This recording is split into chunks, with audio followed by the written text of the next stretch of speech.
Olá, graça e paz a você que acompanha o canal Acessando a Graça pela Fé. Seja bem-vindo novamente ao quadro É Bíblico. E hoje, atendendo a sugestão do nosso amigo Emerson Tavares, nós vamos estar falando à luz da palavra sobre um assunto muito interessante, capcioso até, que é a predestinação. Então, segue vendo esse vídeo que depois da vinheta nós vamos falar a palavra de Deus para abençoar a sua vida.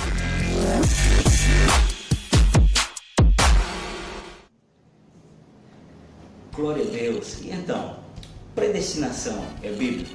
Alguém já disse de forma ilustrativa que essa é uma briga de cachorro grande. Me permita a expressão, não quero usar aqui nenhum termo que seja vulgar, mas está falando exatamente das escolas doutrinárias arminianas e calvinistas que defendem pontos de vista diferentes sobre esse assunto. Eu quero começar dizendo para vocês que eu não me defino como defensor de nenhuma dessas perspectivas baseada no indivíduo, no vulto, sem querer desconsiderar a importância de cada um na sua colaboração com a teologia que nós temos hoje, mas o meu esforço é para ser bíblico, para tentar me mover numa base bíblica, e é isso que a gente vai tentar, com a ajuda do Espírito, fazer isso aqui agora. Então, é bíblico predestinação, inicialmente falando da compreensão de predestinação, ou melhor, o argumento de predestinação defendido por aqueles que creem é nada mais nada menos de que a escolha de Deus de forma antecipada acerca do destino eterno das pessoas. Por isso, predestinação. Então isso quer dizer que Deus escolheu de forma antecipada aqueles que serão salvos em detrimento daqueles que se perderão. Essa é uma compreensão dos que defendem a predestinação para a salvação. Então eu tive que ir no dicionário e buscar a palavra escolha para que nós possamos entender algumas coisas de forma ordenada. O dicionário diz assim: escolha é ato ou efeito de escolher, preferência que se dá a alguma coisa que se encontra entre outras, predileção.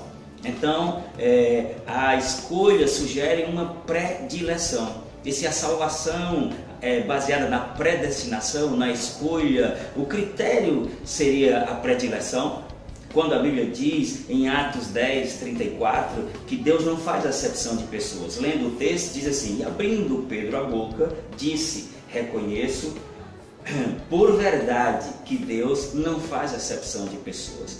E na verdade, no que diz respeito à salvação, 1 Timóteo capítulo 2, eu quero dizer aqui que a minha disposição, a minha iniciativa aqui, além de se responder ao questionamento do seguidor do canal, é apenas trazer uma iluminação da palavra. Eu não quero polemizar absolutamente nada, a minha intenção não é entrar em nenhum tipo de debate, eu não fui chamado para segregar, para dividir, eu fui chamado para somar, mas com base nisso, 1 Timóteo 2,4 diz: pois isto é bom e agradável diante de Deus nosso Salvador, o qual deseja que todos os homens sejam salvos e cheguem ao pleno conhecimento da verdade. Essa palavra, na versão revista e atualizada, por exemplo, diz que a vontade de Deus é que todos sejam salvos e cheguem ao pleno conhecimento da verdade. Então, se escolha é a expressão de uma vontade, se escolha é a manifestação de uma predileção, então isso não corrobora, não concorda com o texto bíblico que diz que a vontade de Deus, o desejo de Deus é que todos sejam salvos. E implícito nisso está exatamente a ideia, o conceito, o princípio de que não depende de Deus. A vontade de Deus é algo, inclusive, que Jesus nos ensinou a orar para que ela se manifestasse. O fato de Deus desejar algo não quer dizer necessariamente que aquilo vai acontecer. E o que esse texto diz, na verdade, não é que Deus desejou que apenas alguns fossem salvos. Deus desejou que todos sejam salvos. Vou ler novamente: pois isso é bom e agradável diante de Deus nosso Salvador, o qual deseja que todos os homens sejam salvos e cheguem ao pleno conhecimento da verdade. Eu digo, todos os homens serão salvos? Não. Mas isso não é pela escolha, nem por vontade de Deus, porque a vontade de Deus, segundo a Bíblia, é que todos sejam salvos. É aí que entra a minha e a sua liberdade de escolher, de decidir. E, amados, se escolha é predileção, não teria por que em Atos dizer que Deus não faz acepção de pessoas.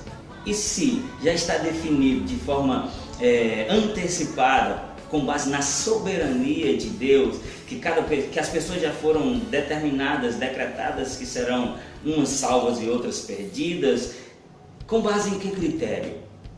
Se isso já está definido, que Deus já definiu de antemão, escolheu, elegeu de antemão, alguns para serem salvos e outros para se perderem, porque o mesmo Deus nos instrui na sua palavra, através do seu Filho, que a gente deve ir e pregar o Evangelho a toda criatura. Eu acredito que é porque aqui em 1 Coríntios 1:21 diz, visto, 1 Coríntios capítulo 1, versículo 21, visto que na sabedoria de Deus, visto que na sabedoria de Deus o mundo não o conheceu por meio da sabedoria humana, e agradou a Deus salvar aqueles que creem por meio da loucura da pregação. Então aqui diz primeiro que salvação vai acontecer mediante o crer, e o crer vai acontecer por causa da pregação.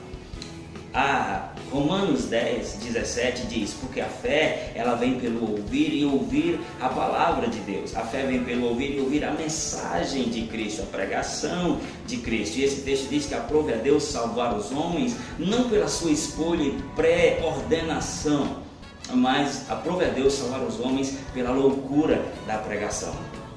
É por isso que nós recebemos comandos para pregar às pessoas, né? Desde a antiga aliança, como ouvirão se não há quem pregue? Como pregarão se não forem enviados? Desde o princípio nós temos esse comando, porque é a apresentação da verdade, eu digo, a apresentação das opções que vai dar às pessoas o direito delas escolherem.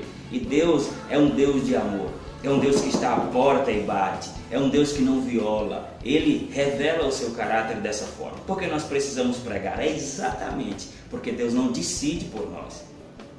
Você falando isso está diminuindo a soberania de Deus. Não, na sua soberania Ele decidiu que o homem teria liberdade de escolha. Isso é a base legal para o relacionamento. Relacionamento é por decisão. Relacionamento é por iniciativa, não é por manipulação.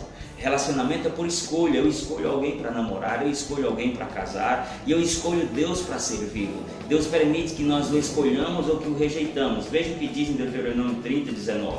Invoco hoje os céus e a terra como testemunho contra vocês de que coloquei diante de vocês vida e morte, bênção e a maldição. Agora escolham a vida para que vocês e seus filhos vivam. Veja que ele fala do mecanismo, do dinamismo normal desse mundo que já está debaixo do poder do maligno. A Bíblia diz vida e morte, bênção e maldição está diante de vocês. E a continuidade do texto diz, escolham pois a vida. Não diz eu vou escolher a vida por vocês, diz escolham pois a vida, dando de forma bem clara a entender que Deus, apesar de não escolher por nós, porque Ele nos deu essa capacidade de tomarmos as nossas decisões, Ele sinaliza. Isso é a pregação. Deus sinaliza o caminho que a gente deve tomar. Está diante de você bênção e maldição, vida e morte. Escolha pois a vida. Deus sinaliza o caminho para que a gente escolha. Então, pastor, se não existe predestinação, o que nós vamos fazer com os textos bíblicos que falam sobre isso, inclusive que usa essa palavra, essa terminologia? Vamos ler alguns para nós comentarmos aqui. Efésios capítulo 1, versículos 4 e 5 diz assim: portanto, Deus nos escolheu nele, antes da criação do mundo. Se você ver o contexto, nele aqui é em Cristo. Antes da criação do mundo, para sermos santos e irrepreensíveis em sua presença. E em seu amor nos predestinou para sermos adotados como filhos por intermédio de Jesus Cristo, segundo a benevolência da sua vontade e para o louvor da sua gloriosa graça, o qual nos outorgou gratuitamente no amado. O texto aqui fala de uma escolha. Deus nos escolheu nele antes da criação do mundo. Não diz que Deus nos escolheu, que a escolha de Deus está referenciada no indivíduo. Deus escolheu esse e rejeitou aquele. A escolha de Deus é algo que foi atribuída ao mundo por causa do que Cristo fez. Deus nos escolheu nele. Para quê? Para sermos salvos, porque em Adão estávamos todos perdidos. A Bíblia diz, porque todos pecaram e destituídos estão da glória de Deus.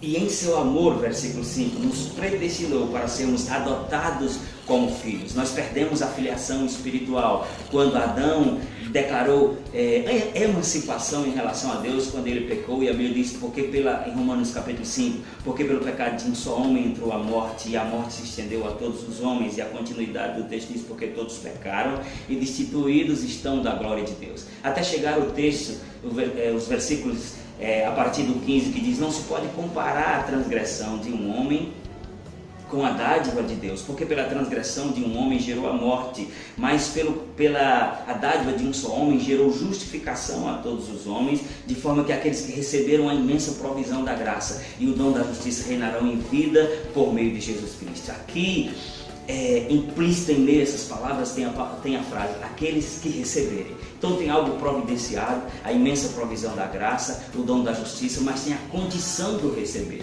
A condição é receber, não é algo que foi predeterminado, predestinado antes da fundação do mundo. Ainda em Efésios capítulo 1, versículo 11, diz assim, nele fomos também escolhidos, tendo sido predestinados conforme o plano daquele que cria absolutamente tudo de acordo com o propósito da sua própria vontade. De novo, o texto começa dizendo, nele, em Cristo, nós fomos predestinados. Quem foi predestinado? Todos aqueles que creem nele.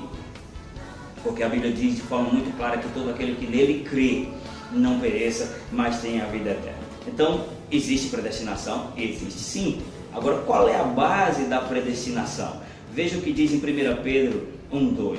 Diz assim, escolhidos de acordo com o pré-conhecimento de Deus. Pré-conhecimento, pré-ciência, não é a mesma coisa que pré-determinação.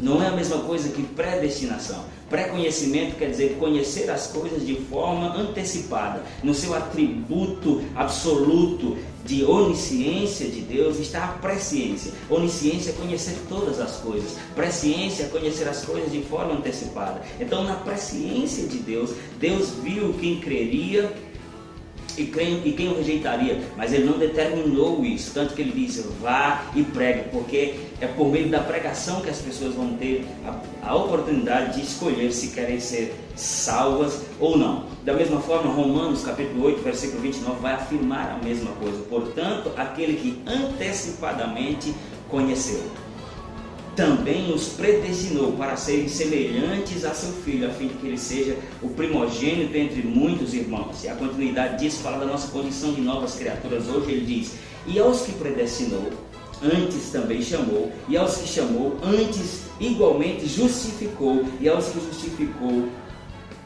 glorificou. Amados, o que a Bíblia diz, e a gente aprende isso desde o departamento infantil, quando a gente ainda é criança, é que Deus amou o mundo. Porque Deus amou o mundo, João 3,16, de tal maneira que deu o seu Filho unigênito para todo aquele que nele crê não pereça. Perdição é perecer, salvação é ser livre. E aqui a Bíblia diz que Deus amou o mundo de tal maneira para que todo aquele que nele crê não pereça, mas tenha a vida eterna. Não diz que todo aquele que ele determinou antecipadamente pereça. Diz que é o que não crê que vai perecer. Por isso que nós temos que pregar. Porque Deus amou o mundo de tal maneira que deu o seu Filho unigênito para que todo aquele que nele crê não pereça, mas tenha a vida eterna. Outro texto que concorda com isso, Romanos capítulo 10, versículos de 8 a 10 diz, mas o que diz? A palavra está perto de você, está em sua boca e em seu coração, isto é, a palavra da fé que temos proclamado. Se você confessar com a sua boca que Jesus Cristo é Senhor e crer com o seu coração que Deus o ressuscitou dentre os mortos, será salvo. Pois com o coração se crê para a justiça e com a boca se faz confissão para a salvação.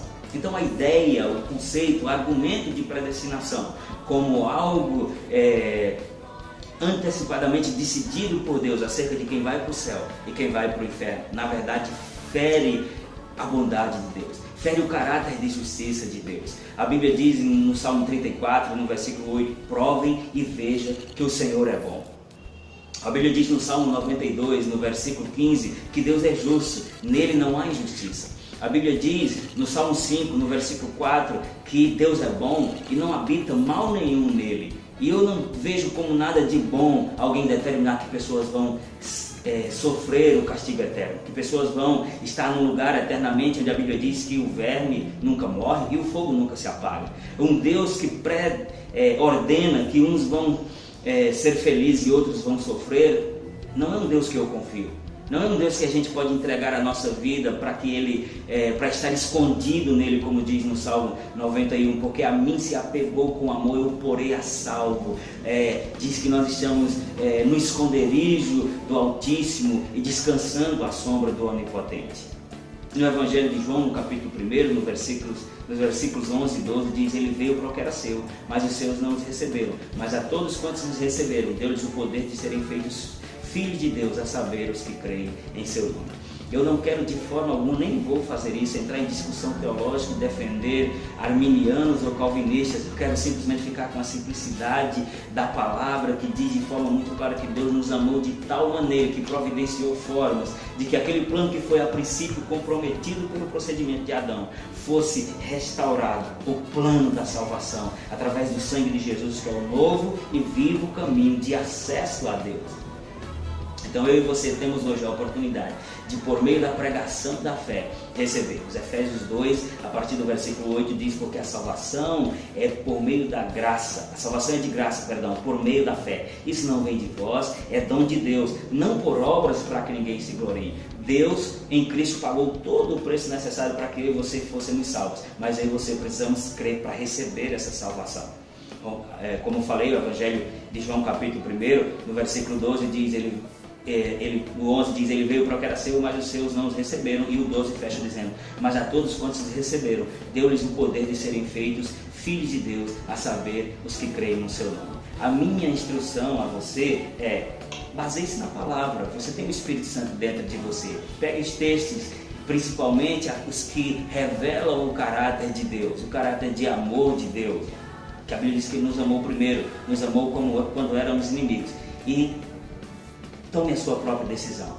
Posicione-se, porque nós só recebemos aquilo que cremos. Amém? É por meio do crer que nós seremos salvos. Então esse é o vídeo respondendo ao nosso amigo Emerson Tavares acerca da predestinação. Existe sim uma predestinação, que é nele, em Cristo. Ele predestinou o mundo para ser salvo nele. Não uma predestinação onde um indivíduo é escolhido para estar bem e salvo, em detrimento de alguém que vai estar mal e sofrendo de eternidade em eternidade. Seja abençoado pela revelação da palavra, por essa graça que nos abraça, que nos assistencia e que nos leva a estar diante de Deus, como diz em Hebreus 4, confiadamente. Um Deus que eu não sei o que Ele vai fazer comigo, eu não quero, eu não vou estar confiante. Amém? Sejam abençoados praticando essas verdades e até o próximo vídeo, em nome de Jesus.